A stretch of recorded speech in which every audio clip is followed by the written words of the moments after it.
भूखा कुत्ता और अमीर सेठ संगीत। बहुत समय पहले सूरजपुर गांव में एक बहुत अमीर आदमी रहता था। उसका नाम था सेठ गोविंद दास। सेठ गोविंद दास के पास बड़े बड़े खेत, कई दुकानें और एक बड़ी हवेली थी। लेकिन इतना अमीर होने के बावजूद उसके दिल में दया नाम की चीज़ बिल्कुल नहीं थी। गांव के लोग कहते थे, सेठ के घर में पैसे की कमी नहीं, लेकिन दिल में इंसानियत की बहुत कमी है। हर सुबह सेठ अपनी हवेली से निकलकर बाजार जाता। वह रास्ते में गरीबों को देखकर मुंह फेर लेता। कोई भिखारी मदद मांगता तो वह गुस्से में कहता, काम करो, भीख मांगने से कुछ नहीं मिलता। गांव के लोग उससे डरते भी थे और नाराज भी। उसी गांव में एक छोटा सा भूखा कुत्ता भी रहता था। वह कुत्ता बहुत कमज़ोर था और कई दिनों से ठीक से खाना नहीं खाया था। वह अक्सर बाजार की गलियों में घूमता और खाने की तलाश करता, लेकिन लोग उसे देखकर पत्थर मारकर भगा देते। एक दिन दोपहर के समय सेठ गोविंद दास बाजार में अपने लिए मिठाई और पूड़ी सब्जी लेकर जा रहा था। तभी वह भूखा कुत्ता धीरे धीरे उसके पीछे चलने लगा। उसकी आंखों में भूख साफ दिखाई दे रही थी। कुत्ता उम्मीद कर रहा था कि शायद सेठ उसे थोड़ा सा खाना दे देगा, लेकिन सेठ ने जैसे ही कुत्ते को देखा, वह गुस्से से बोला, दूर हट, मेरे पीछे क्यों आ रहा है? उसने ज़मीन से पत्थर उठाया और कुत्ते की ओर फेंक दिया।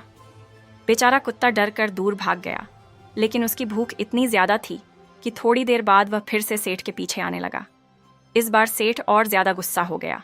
उसने ज़ोर से डांटते हुए कहा, अगर फिर से मेरे पास आया तो मार डालूंगा। कुत्ता डरकर एक कोने में बैठ गया। उसकी आंखों में आंसू थे। उसी समय पास से गुजर रहे एक बूढ़े किसान रामलाल ने यह सब देखा। रामलाल गरीब जरूर था, लेकिन उसका दिल बहुत बड़ा था। वह धीरे से उस कुत्ते के पास गया। उसने अपनी थैली से सूखी रोटी निकाली और कुत्ते के सामने रख दी। कुत्ता पहले डर रहा था, लेकिन फिर धीरे धीरे उसने रोटी खाना शुरू किया।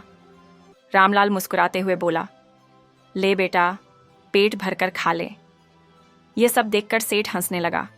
वह बोला, अरे रामलाल, तुम खुद गरीब हो और इस कुत्ते पर दया दिखा रहे हो।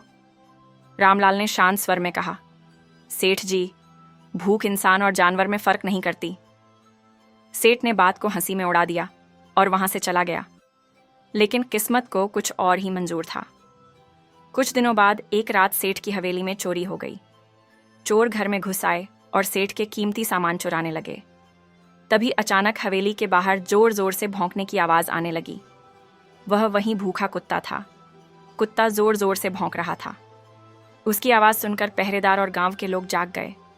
चोर घबराकर भाग गए। जब सेठ बाहर आया तो उसने देखा कि वही भूखा कुत्ता हवेली के दरवाजे पर खड़ा है।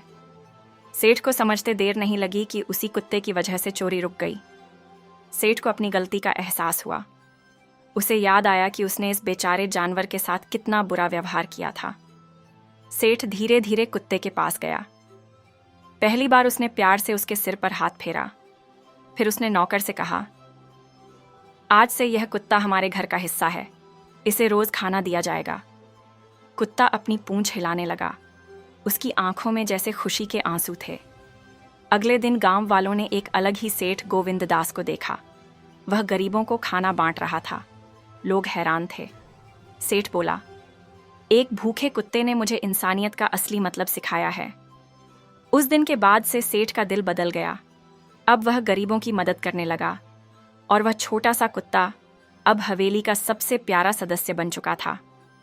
संगीत कहानी की सीख, कभी भी किसी भूखे या ज़रूरतमंद को ठुकराना नहीं चाहिए, क्योंकि दया का एक छोटा सा काम भी किसी की ज़िंदगी बदल सकता है।